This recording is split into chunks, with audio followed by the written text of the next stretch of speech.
बात अब राम मंदिर के चढ़ावे की। राम मंदिर की चढ़ावा चोरी की पूरी कुंडली एसआईटी को मिल गई है। राम मंदिर के चढ़ावा चोरों की गिनती के दिन बचे हुए हैं। मुख्यमंत्री योगी आदित्यनाथ ने 15 दिन का टाइम मांगा था और अभी 3 दिन ही बीते हैं और 3 दिन में दूध का दूध पानी का पानी होने लगा है। एसआईटी की शुरुआती जांच रिपोर्ट भी तैयार हो गई है और सूत्रों के मुताबिक अब तक एसआईटी की तरफ से जो जांच की गई उसमें क्या कुछ तथ्य निकलकर सामने आए हैं, कितनी चोरी हुई, तो वो भी आपको समझाने की कोशिश करते हैं क्योंकि इसमें कई लोग शामिल थे और उनकी लिस्ट काफी लंबी है। एसआईटी ने 20 पन्नों की रिपोर्ट तैयार की है और उसमें बाकायदा हर एक चीज लिखी गई है। रिपोर्ट में चंदा चोरों के खिलाफ जो अब तक सबूत एसआईटी की टीम ने जुटाए हैं उनकी जानकारी दी गई है। मुख्यमंत्री योगी आदित्यनाथ को यह रिपोर्ट सौंपी जा चुकी है। इसके अलावा एसआईटी यह भी जांच कर रही है कि जो आरोपी हैं जिन पर चंदा चोरी का आरोप लगाए उनकी मंदिर में प्राण प्रतिष्ठा, मंदिर निर्माण से पहले कितनी प्रॉपर्टी थी और मंदिर बन जाने के बाद जब वहां पर श्रद्धालु दर्शन करने के लिए पहुंचे उसके बाद उनकी प्रॉपर्टी में या संपत्ति में कितना इजाफा हुआ है, इसकी भी जांच एसआईटी की टीम कर रही है। और अभी तक 7 से 8 दिन तक एसआईटी की तरफ से जो जांच की गई उसमें माना जा रहा है कि कई अहम सबूत एसआईटी टीम के हाथ लगे हैं। एसआईटी ने गृह सचिव संजय प्रसाद को प्रारंभिक रिपोर्ट जो अब तक जांच हुई है वो सौंप दी है। रिपोर्ट में 150 लोगों से पूछताछ की डिटेल दी गई है। इसके अलावा रिपोर्ट में किसी को भी क्लीन चिट नहीं दी गई है और साथ ही साथ ये भी कहा गया कि जब तक जांच पूरी नहीं हो जाती है तब तक आपको प्रदेश छोड़ने की इजाजत भी नहीं है। लखनऊ मंडल के आयुक्त विजय विश्वास पंत ने 2 सदस्यों के साथ सरकार को प्रारंभिक रिपोर्ट दी है। सूत्रों के मुताबिक एसआईटी ने पिछले 5 साल के चढ़ावे का ऑडिट कराने की भी सिफारिश की है। अनियमितता रोकने के लिए सुझाव दिए गए हैं। ट्रस्ट के पदाधिकारियों की भूमिका पर सवाल उठाए गए हैं। शासन द्वारा नियुक्त 3 सदस्यीय एसआईटी की रिपोर्ट आज हमने अपर मुख्य सचिव गृह महोदय को सौंपी है। यह एक प्रारंभिक प्रतिवेदन है और उसके क्रम में आज अपर मुख्य सचिव गृह साहब को सौंप दिया गया। देखिए, ये गोपनीय जांच है तो इसके लिए मतलब हम इस समय पर कुछ भी वक्तव्य देने के लिए अधिकृत नहीं है।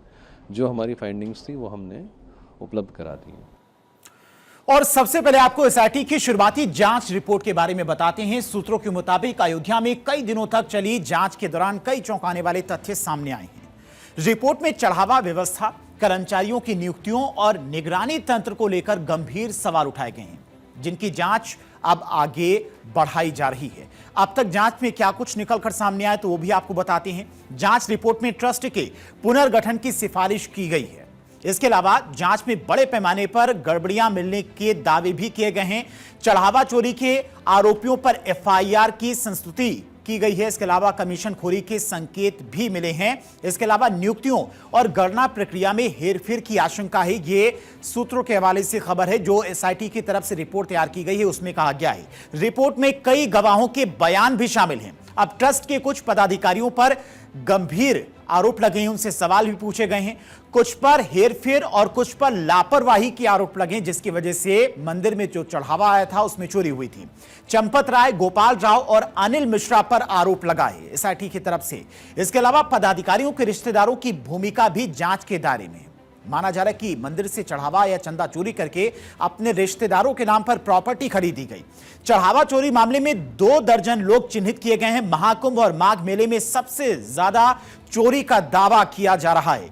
प्रतिदिन 10 से 15 लाख रुपए तक की चोरी का अनुमान है, यानी कि काफी बड़ी मात्रा में यहां पर चढ़ावा चोरी किया गया है। नियुक्तियों में टिन्नू यादव नेटवर्क की भूमिका का भी दावा किया गया क्योंकि टिन्नू यादव की भूमिका इसमें सबसे अहम मानी जा रही। टिन्नू यादव ने करीब 40 करीबी लोगों को रखवाया था जो उनके जानने पहचानने वाले थे।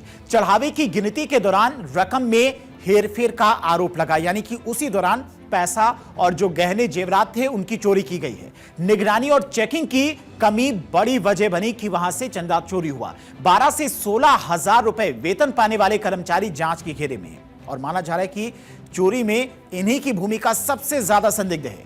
कम वेतन के कारण चोरी को बढ़ावा मिलने की आशंका है। यह भी जो एसआईटी की तरफ से रिपोर्ट तैयार की गई है उसमें लिखा गया है। बैंक कर्मियों की मिलीभगत की भी जांच की जा रही। क्या उनकी सहयोग से यह चंदा चोरी किया गया? सीसीटीवी और निगरानी तंत्र पूरी तरह से विफल रहा है। एसआईटी ने सीसीटीवी फुटेज अपने कब्जे में ले लिए हैं। हालांकि 8 महीने का सीसीटीवी फुटेज डिलीट भी पाया गया है। जिससे एक बड़ा सवाल उठता है कि यह 8 महीने का सीसीटीवी फुटेज क्यों डिलीट किया गया, किसने डिलीट किया। एसआईटी ने अयोध्या में 6 दिनों तक पूरे मामले की गहन जांच की है और इस मामले में एसआईटी ने करीब 5 दर्जन से अधिक लोगों से पूछताछ की है। अब 6 दिनों में एसआईटी की टीम ने किन किन लोगों से पूछताछ की। पहला दिन ट्रस्ट के महासचिव चंपत राय और आमंत्रित सदस्य गोपाल राव से जानकारी ली गई। करीब 3 से 4 घंटे तक इनसे पूछताछ हुई। 8 से 10 कर्मचारियों से करीब 6 घंटे तक पूछताछ की गई, जिनकी भूमिका संदिग्ध थी। दूसरे दिन की बात करें 15 जून की, चंपत राय और गोपाल राव से 4 घंटे तक करीब पूछताछ की है एसआईटी की टीम ने। तीसरे दिन यानी कि 16 जून की बात करते हैं, बैंक अधिकारियों और नोटों की गिनती से जुड़ी निजी एजेंसी के प्रतिनिधियों से भी पूछताछ की गई। बैंक स्टेटमेंट और वित्तीय रिकॉर्ड की पड़ताल भी की गई है, कहां पर हेरफेर की गई। चौथा दिन 17 जून एसआईटी करीब 10 घंटे तक मंदिर परिसर में ही मौजूद रही। वहां जो तमाम सीसीटीवी फुटेज लगे थे, किस एंगल पर लगे हैं, वो भी जांच किया गया। चौथा दिन 17 जून ट्रस्टी अनिल मिश्रा से करीब 4 घंटे तक पूछताछ की गई। उनकी भूमिका कैसे इसमें थी। अनिल मिश्रा से राम मंदिर दान की रकम की गिनती और रख रखाव की जानकारी ली गई कि कैसे इसकी देखरेख की जाती थी। अनुकल्प मिश्रा और लवकुश मिश्रा की नियुक्तियों की प्रक्रिया की जानकारी भी ली गई। अनिल मिश्र की भूमिका की जानकारी ली गई कि आपकी जिम्मेदारी क्या थी। मंदिर में अगर चोरी हो रही थी, चढ़ावा चोरी किया जा रहा था, तो आप कहां थे, आपको इसकी जानकारी क्यों नहीं लगी। क्योंकि 100, 200, 300 रुपए चोरी नहीं हुए हैं, करोड़ों का हेरफेर हुआ है। और ऐसे में जिनके ऊपर जिम्मेदारी थी कि चंदा चोरी ना हो, कोई चढ़ावा मंदिर में आ रहा उसकी चोरी ना हो, वो अपनी जिम्मेदारी निभाने में विफल रहे हैं। सीसीटीवी फुटेज जो लगे थे उसमें डेटा डिलीट है, 8 महीने के फुटेज ही नहीं है, जो कि गंभीर सवाल खड़े करता है। इसके अलावा अनिल के बताए गए जवाब पर टिन्नू यादव से क्रॉस चेक भी किया गया है। ट्रस्ट के महासचिव चंपत राय, ट्रस्टी अनिल मिश्र से अलग अलग बातचीत की गई है। कहीं ये लोग झूठ तो नहीं बोल रहे हैं, इसकी भी एसआईटी जांच कर रही है। 5वां दिन 18 जून निर्माल प्रभारी गोपाल राव से भी अलग बातचीत की गई, अलग पूछताछ हुई है। एसबीआई के ब्रांच मैनेजर और पहले के ब्रांच मैनेजर से पूछताछ की गई है। इसके अलावा एसआईटी ने सभी आरोपियों और संदिग्धों के बैंक खातों की जानकारी इकट्ठा की। 19 जून को जांच के बाद सारे सबूत अपने साथ लेकर लखनऊ रवाना हो गई है एसआईटी की टीम और माना जा रहा है कि यह जांच रिपोर्ट मुख्यमंत्री योगी आदित्यनाथ को भी सौंपी जाएगी कि अब तक जांच में क्या कुछ निकला है। सूत्रों के मुताबिक राज्य सरकार रिपोर्ट केंद्रीय गृह मंत्रालय को भेजेगा और इसके बाद गृह मंत्रालय तय करेगा कि ट्रस्ट के किन सदस्यों को रखा जाए या फिर हटाया जाए। राम मंदिर चोरी मामले में 5 आरोपी लवकुश, अवनीश, अनुकल्प, करुणे और रामशंकर, ये 5 आरोपी हैं जिनकी भूमिका सबसे ज्यादा अहम मानी जा रही है इस चंदा चोरी में।